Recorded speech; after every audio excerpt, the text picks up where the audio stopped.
క్షమస్వ భగవన్ దేవా, క్షమస్వ భగవన్ దేవా, భక్తోహం త్రాహి మాం ఘర, భక్తోహం త్రాహి మాం ఘర, సర్వాత్మన్ సర్వభూతేశ, సర్వాత్మాన్ సర్వభూతేశ, త్రాహి మాం సతతం ఘర,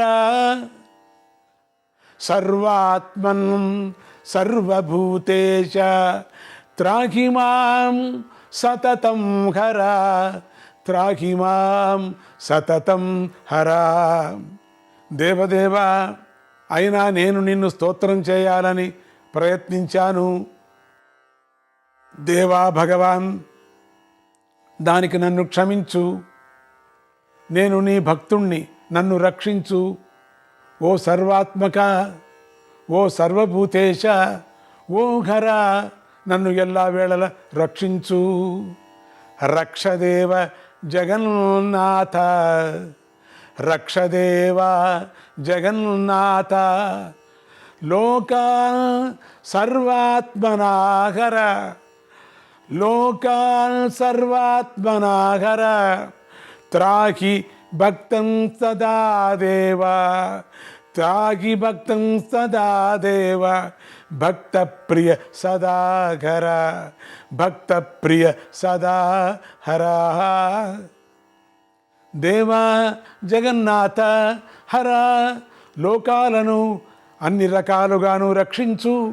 దేవా భక్త ప్రియ హర, నీ భక్తులను ఎల్లవేళల రక్షించు. విష్ణుమూర్తి ఇలా దీర్ఘమైన స్తుతి చేసేసరికి త్రిశూలధారి అయినటువంటి శంకరుడు చక్రధారి అయినటువంటి శ్రీకృష్ణుడిని చేయి పట్టుకొని దేవతలు మునులు అంతా వింటూ ఉండగా ఇలా అన్నాడు. దేవదేవేశ, చక్రపాణి, జనార్దన, ప్రభు, ఇదేమిటి? ఈ తపస్సేమిటి? ఈ ప్రార్థన ఏమిటి? ఇదంతా దేనికోసం? ఓ హరి, నువ్వు స్వయంగా సర్వవ్యాపి అయినటువంటి విష్ణువు. తపస్సులన్నిటికీ నువ్వే తపస్సు. నీకు మళ్ళీ వేరే తపస్సేమిటి ప్రభు? పుత్రుడి కోసమా నీ తపస్సు? నీకు నేను పుత్రుణ్ణి ఎప్పుడో ఇచ్చేశాను. కారణాలు అన్నిటికీ కారణమైన ఓ భగవన్, నేను అలా ఇవ్వటానికి కారణమేమిటో చెబుతాను విను. పూర్వం కృతయుగంలో ఒకసారి కొన్ని కారణాల వల్ల హిమాలయ పర్వతంలో కూర్చొని 10,000 ఏళ్ళు తపస్సు చేయాలని దీక్ష పట్టాను. అప్పుడు ఈ హిమపర్వతరాజు తన కూతురైన ఈ పార్వతిని నాకు సేవ చేయమని వినియోగించాడు. దేవేంద్రుడు నా తపస్సుకు భయపడి మన్మథుణ్ణి, వసంతుణ్ణి నా దగ్గరకు పంపించాడు. ఆ మన్మథుడు ఈ పార్వతి నా దగ్గర ఉన్నటువంటి సమయం చూసి నా మీద తన బాణాలు వేశాడు. ఆ దుశ్చర్యకు నేను కోపించేసరికి నన్ను మన్మథుడు ఏం చేయగలడు? నా 3వ కంటి ఒక్కపారి మంట మన్మథుడి మీదకి వెళ్ళి పడ్డది. దానితో మన్మథుడు భస్మమైపోయాడు. తర్వాత బ్రహ్మదేవుడు నా దగ్గరికి వచ్చి, ఇది దేవేంద్రుడు తప్పండి, మన్మథుడు బలైపోయాడు అని బ్రతిమాలాడు. అప్పటి నుంచి నాకు మన్మథుడి మీద దయగానే ఉంది.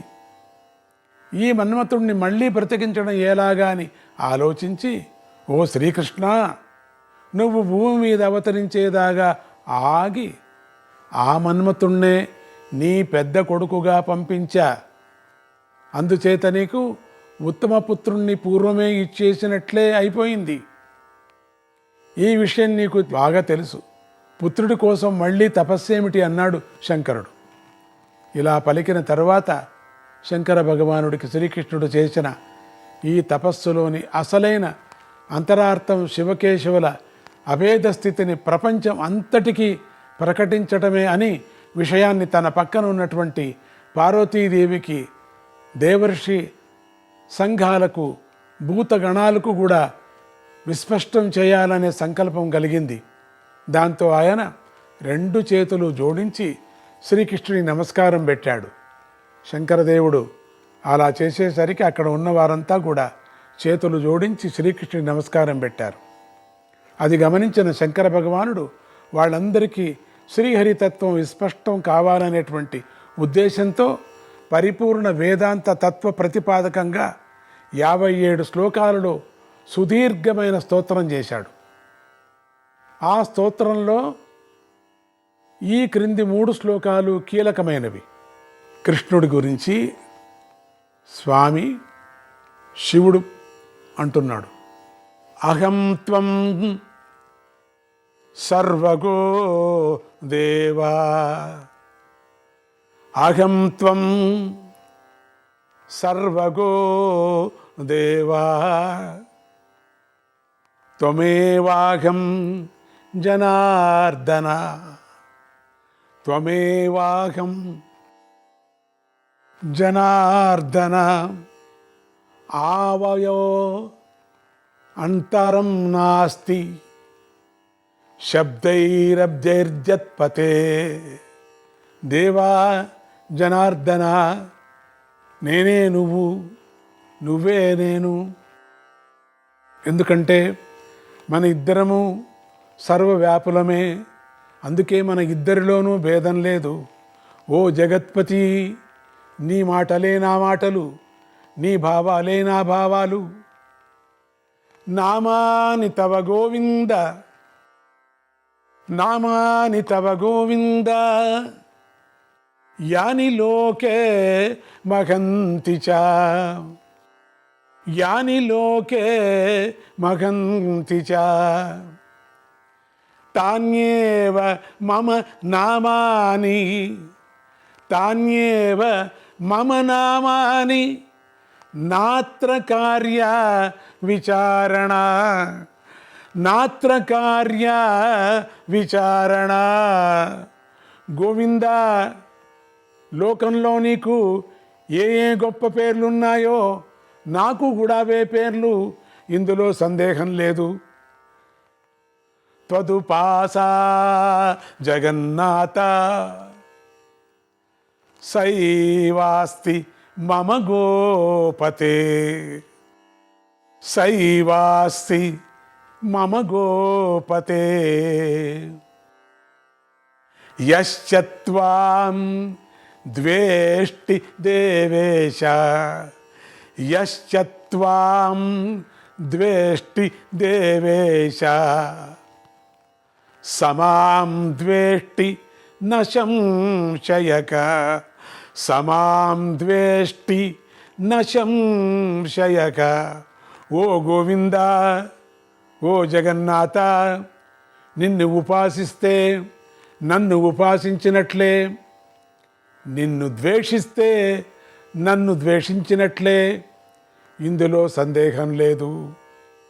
ఇలా సుదీర్ఘ విష్ణు స్తోత్రం చేసిన శంకర భగవానుడికి ఇంకా తృప్తి కలుగక తన చుట్టూతా ఉన్న భక్త సమూహాలతో ఇలా అన్నాడు, ఓ భక్తులారా, వాళ్ళంతా సాధకులు, అట్లంతా కనపడుతున్నాం అనుకున్నాం కదా మొదట్లో, అందరూ అంతా మాయ సాధకులు. శివుడు చెప్తున్నాడు తన చుట్టూతో ఉండే సమూహంలో ఉండిన వాళ్ళందరికీ కూడా, గణాలకు, ఓ భక్తులారా, సాధకులారా, ఈ శ్రీకృష్ణుడు ఎవరో అర్థం చేసుకోండి. అలా అర్థం చేసుకోవడమే ఒక పెద్ద తపస్సు. మీ జన్మలో మీరు చేయవలసిన ప్రధాన కృత్యం ఇదే. మీ తపస్సులన్నిటికీ ఫలితము ఇదే. వేదాలు, శాస్త్రాలు, బ్రహ్మవేత్తలు ప్రశంసించే పరమార్థము ఇదే. ధ్యాత్వా మాం సర్వయత్నేన, ధ్యాత్వా మాం సర్వయత్నేన, తతో జానీత కేశవం, తతో జానీత కేశవం. ఉపాస్యోహం సదా విప్ర, ఉపాస్యోహం సదా విప్ర, ఉపాస్యేస్మిన్ హరౌ స్మృతః ఉపాస్యేస్మిన్ హరౌ స్మృతః. ఈయన మీకు బాగా అర్థం కావాలంటే నన్ను ధ్యానించండి. ఈ హరిని ఉపాసిస్తే నన్ను ఉపాసించినట్లే అని తెలుసుకోండి. శివకేశవ తత్వాన్ని యథాతథంగా అర్థం చేసుకునేందుకు నేను చెప్పే ఉపాయం ఇదే. ఈ ఉపాయాన్ని పట్టుకొని మీ పాపాలు మీరు పోగొట్టుకోండి. ఈ శ్రీహరి ప్రసన్నుడయ్యేటట్లుగా అన్ని ప్రయత్నాలు చేయండి అన్నాడు. శంకరదేవుడు చెప్పిన ఈ మాటలతో అక్కడ ఉన్న వారందరికీ హరిహరుల విషయంలో ఉన్న సందేహాలన్నీ తొలగిపోయాయి. వారంతా ఈ అద్భుత సన్నివేశానికి, ఈ మహోన్నత సందేశానికి పులకించిపోతూ, దేవా శంకర, ఈ జ్ఞానం కోసమే మేము నీ నివాస స్థలానికి వచ్చాము. మా అజ్ఞానం తొలగిపోయింది, నువ్వు చెప్పినట్లే చేస్తాము అంటూ శివకేశవులు ఇద్దరిని నమస్కరించారు. ఇద్దరికీ కూడా అక్కడ ఉండిన దేవతలందరూ, అక్కడుండే గణపరివారం అంతా నమస్కరించారు. అక్కడ ఉన్నవారంతా ఈ మాట అనేసరికి మహాదేవుడు ప్రసన్నంగా చూస్తూ ఉన్నట్టుండి మళ్ళీ విష్ణు స్తుతి ప్రారంభించాడు. ఈ స్తుతి 27 శ్లోకాల పాటు సాగింది. ఈ స్తోత్రం చివరిలో శంకర భగవానుడు మళ్ళీ అక్కడున్న భక్తుల వంక చూస్తూ, తను ఇప్పుడు చేసిన ఈ స్తోత్రాన్ని నిత్యం జపించే వారికి, వినేవారికి కూడా సమస్త శ్రేయస్సులు కలుగుతాయి అంటూ ఫలశ్రుతి కూడా చెప్పాడు. ఈ శ్రీకృష్ణుడి ఈ స్తుతి హరివంశంలో భవిష్య పర్వంలో 90వ అధ్యాయంలో ఉంది. వచ్చేటప్పుడు విశ్రాంతిగా వృషభ వాహనం మీద సపరివారంగా నడిచి వచ్చిన శంకర భగవానుడు ఈ ఫలశ్రుతి చెప్పడం పూర్తి కాగానే ఉన్నట్టుండి తన గణాలతో సహా అక్కడికక్కడే అంతర్ధానం అయిపోయాడు. శ్రీకృష్ణుడితో సహా అందరూ ఆశ్చర్యపోతూ శివుడు మరి కేశవుడు ఇద్దరికి కూడా నమస్కారాలు పెట్టుకున్నారు. శివకేశవులు ఇద్దరూ ఒకటే అని తెలుస్తోంది. మేము కృతార్థులమయ్యామని భావించారు. ఆ తర్వాత శ్రీకృష్ణుడు గరుత్మంతుడి మీద ఎక్కి మళ్ళీ బద్రికావనంలోని ఆ ముని పల్లెకే వచ్చి అక్కడ మహర్షుల స్వాగతాలు అందుకొని వారికి నమస్కారాలు పెట్టి, అప్పటికే సాయంత్రం అయిపోయింది కనుక ఆ రాత్రికి అక్కడే ఉండిపోయాడు. ఇలా ఇక్కడ శ్రీకృష్ణుడి తపోదీక్ష పూర్తి అవుతున్న రోజుల్లోనే శ్రీకృష్ణుడు ద్వారకా నగరంలో లేడనే వార్త యాదవులకు శత్రువైనటువంటి పౌండ్రక వాసుదేవ మహారాజుకు చేరింది. పౌండ్రక వాసుదేవుడు అతడు వెనువెంటనే తన సామంతరాజులందరినీ పిలిచి ఒక సమావేశం ఏర్పాటు చేసి దానిలో ఇలా మహోపన్యాసం చేశాడు. రాజశ్రేష్ఠులారా, భూమి మొత్తాన్ని గెలిచాను. భూమి మీద రాజులంతా నాకు సామంతులై నాకు కప్పం చెల్లిస్తున్నారు. ద్వారకానగరంలో ఉండే యాదవ రాజ్యం వారు ఒక్కరు మాత్రమే తల ఎగిరేసి నాకు పన్ను కట్టకుండా ధిక్కరిస్తున్నారు. వాళ్ళు మాత్రం నాకు పన్ను కట్టడం లేదు. పన్ను అంటే ట్యాక్స్. దీనికి కారణం ఏమిటంటే వాళ్ళలో శ్రీకృష్ణుడి ఒకడు అతడి దగ్గర సుదర్శనం అనే చక్రము, పాంచజన్యం అనే శంఖము, కౌమోదికి అనేటువంటి గద, శార్గము అనే ధనస్సు, నందకం అనే ఖడ్గము ఉన్నాయి. ఆ శ్రీకృష్ణుడు కూడా నేను చక్రధారిని, నేను శంఖధారిని అంటూ వాళ్ళ దగ్గర గొప్పలు చెప్పుకుంటూ ఉంటాడు అప్పుడప్పుడు. ఆ శ్రీకృష్ణుడి తండ్రి పేరు వసుదేవుడు. దానిని బట్టి ఆ శ్రీకృష్ణుడు నా మీద పంతంతో నేనే వాసుదేవుణ్ణి అని కూడా ప్రకటించుకొని విర్రవీగుతున్నాడు.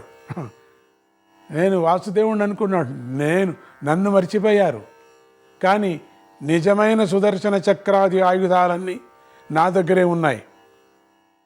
నా దగ్గర ఉన్న కౌమోదికి గదను 1000 బారువుల బరువు గల ఇనుముతో తయారు చేయించాను. ఇనుముతో తయారు చేయించాడట. అటువంటిది కౌమోదిక, అటువంటి గద నా దగ్గర ఉండేది. అటువంటిది ఇనప మొక్క గద. బారు అంటే ఏమిటి? క్వింటాలు. బారు అంటే క్వింటాలు. ఎన్ని బారువులో అంటే ఎన్ని 1000 బారువులు. 1000 బారువులు అంటే 1000 క్వింటాలు ఉండే బరువు, అది నా దగ్గర ఉంది. నా మిగిలిన ఆయుధాలు కూడా ఇంతటి మహత్తరమైనవే.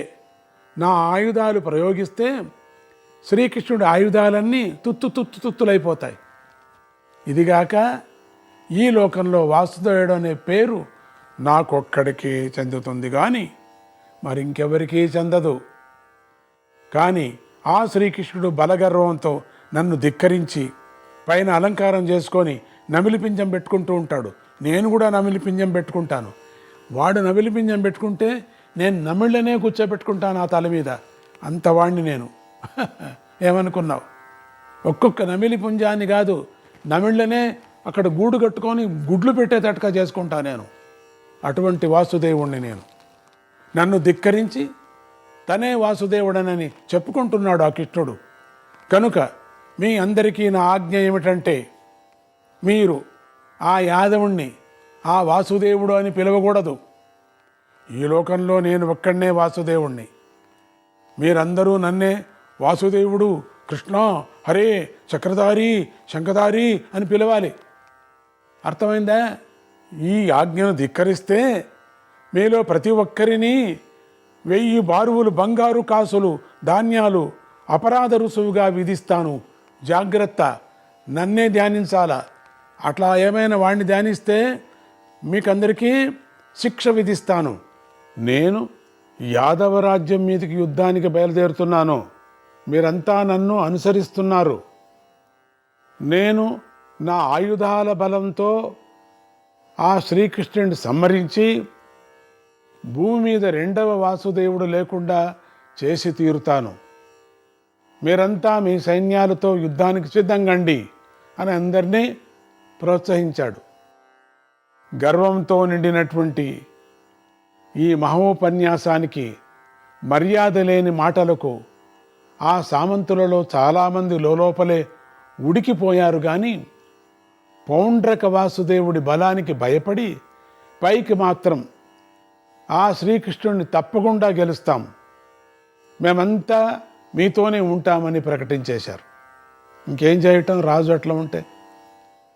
ఇంతలో దేవతలందరితోనూ కలిసి శివకేశవ సమావేశాన్ని దర్శించడం కోసం కైలాస పర్వతానికి వెళ్ళిన నారద మహర్షికి ఏదో కొత్త ఆలోచన తట్టింది. ఆయన కైలాస పర్వతం నుంచి సరాసరి పౌండ్రక రాజు సమావేశానికి వచ్చేశాడు. అక్కడ ఉండే ద్వారపాలకులు నారద మహర్షిని గుర్తుపట్టి రాజుగారితో చెప్పి ఆయన అనుమతితో నారద మహర్షిని రాజసభలోకి ప్రవేశపెట్టారు. పౌండ్రక మహారాజు కూడా నారద మహర్షిని సగౌరవంగా సమున్నతాసనంలో కూర్చోబెట్టి అర్ఘ్యపాద్యాదులు ఇచ్చి క్షేమ సమాచారాలు అడిగి చివరికి ఇలా అన్నాడు: నారద మహర్షి, కార్యసాధనలో మీ అంత సమర్థులు మరొకరు లేరు. ముల్లోకాల్లోనూ మీ అంత ప్రసిద్ధులు కూడా మరొకరు లేరు. ముల్లోకాల్లోనూ మీరు వెళ్ళలేని చోటు లేదు. అందుకే మిమ్మల్ని ఒక విషయం అడగాలనుకుంటున్నాను. ముల్లోకాల్లోనూ మహా తపస్సిద్ధులు, మహాబలశాలి ఎవరంటే పౌండ్రక వాసుదేవుడే అని అన్ని చోట్ల చెప్పుకుంటున్నారు కదా అని ఆయన్నే పొగుడుతూ శంఖ చక్ర ఖడ్గ శార్గ గదార అంటే పౌండ్రక వాసుదేవుడని అందరూ కూడా అనుకుంటున్నారు కదా. నారాయణ నారాయణ, హరే కృష్ణ.